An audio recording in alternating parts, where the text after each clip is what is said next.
For as long as humanity has existed, the moon has been our silent companion, a cold, distant watcher, suspended above us, steady and unchanging, while civilizations rose and fell beneath its pale light. We looked up at it through firelight, through glass, through telescopes, and always felt the same quiet assurance.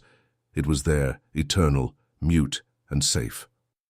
But what if that silence was never real? What if the moon was never mute at all, but only waiting patient, dormant, until the right voice called to it from the dark? If you're here now listening to this, make sure you subscribe, because what you're about to hear isn't just a story. It's a warning, and once you know, you can't unknow it. In the past year, a new visitor appeared in the night sky, an interstellar object named 3I Atlas. It glowed with an impossible emerald hue, shifting its course as though something unseen was steering it. Scientists around the world were mesmerized. Theories bloomed, data poured in, but nothing explained what they were seeing. Then one night, Atlas pulsed a single perfect burst of energy directed not at Earth but at the moon. And within minutes the moon answered. At first no one believed it. Signals poured into observatories in Spain, in Australia, in every listening post tuned to the heavens. Sharp laser-like bursts of energy arrived from the lunar surface. Not static, not random noise, but precision. The kind of precision that made seasoned scientists go pale. When they traced the source, the answer froze them where they stood. The moon had responded directly to 3I Atlas. In that moment, the comforting illusion of the silent moon shattered. Satellites orbiting our nearest neighbor began detecting patterns never before recorded, strange rhythmic emissions from the dark side, a place untouched by human hands. It wasn't an echo. It wasn't a reflection. It was something else entirely. Something alive in the data, as if the moon itself had awakened. Researchers described a feeling like the air leaving the room, like the universe had leaned in and whispered back. When they examined the signal more deeply, the terror only grew. The returning pulse from the moon wasn't a simple mirror of Atlas's energy.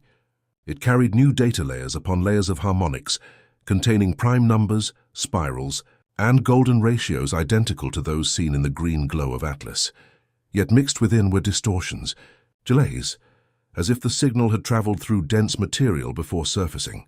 Lunar seismographs, still buried in the dust since the Apollo era, began to shake faint tremors, echoing the exact rhythm of the signal.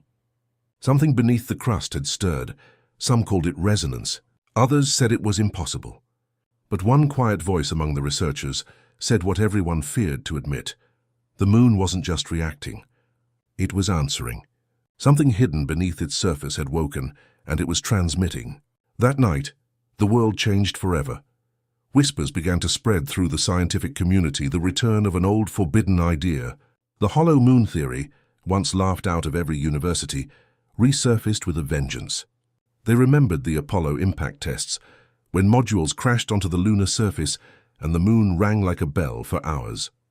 Back then, it was dismissed as geological quirk, but now in the shadow of Atlas, that sound felt less like resonance and more like memory. What if the moon was never entirely natural? What if it had always been a construct, hollow chambers, sleeping beneath layers of dust, waiting for a signal like this one to wake them? Across the world, ancient myths took on new weight. Old Sumerian texts that spoke of the moon being placed in the sky. African legends that told of a time before it existed at all. Suddenly, these weren't dismissed as stories. They were records, whispers of something humanity had lived through before and forgotten. The moon's voice wasn't new. It was ancient. Then came the conversation. Atlas pulsed again, and the moon replied. Back and forth, light for light, sound for sound, an invisible dialogue across space.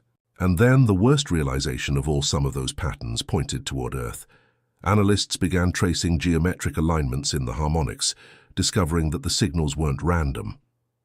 They formed coordinates, shapes, maps.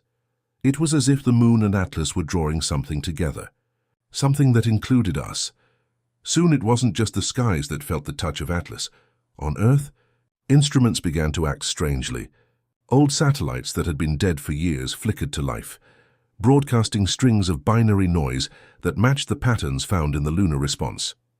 Even radio telescopes detected phantom frequencies no one had tuned, as though every piece of human technology that had ever listened to space had suddenly become part of the conversation. And then Earth began to move. Not visibly but subtly tremors beneath the ground that didn't match tectonic maps. Compasses twisted.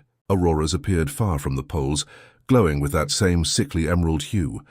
Animals behaved erratically, flocks forming perfect spirals, whales beaching in coordinated patterns along coasts. It was as if the entire planet had begun to hum along with the frequency of the moon. Earth was no longer a bystander. It was being drafted into the signal. Then suddenly everything went quiet. The pulses stopped. The sky was still. For 6 hours, no sound, no light, no energy wave from Atlas or the moon. Relief washed over the scientific community, but it didn't last. When the data was replayed through low-frequency filters, the truth emerged.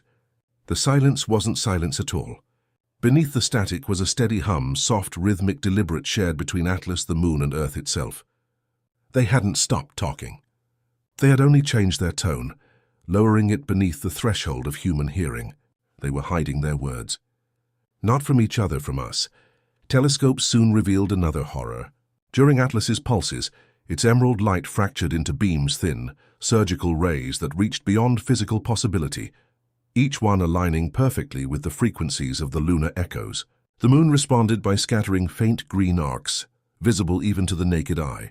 For a brief, impossible moment, Earth and its moon became one massive transmitter, glowing across the void. Humanity wasn't just observing anymore. It was shining with them. Old archives began to resurface, hidden within Cold War data, and forgotten Apollo transmissions were strange readings. Bursts from the moon, ignored for decades. Tremors without cause, vibrations during eclipses. Ancient Chinese astronomers once wrote that the moon rang like a drum. Now all of it made sense. This had happened before. Atlas had been here before. Every time it returned, it spoke to the moon first.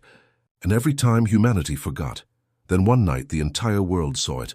The moon began to glow not with reflected sunlight, but with its own light. A cold green luminescence that pulsed like a heartbeat. Cameras across the world captured it, every phase in sync with Atlas's rhythm.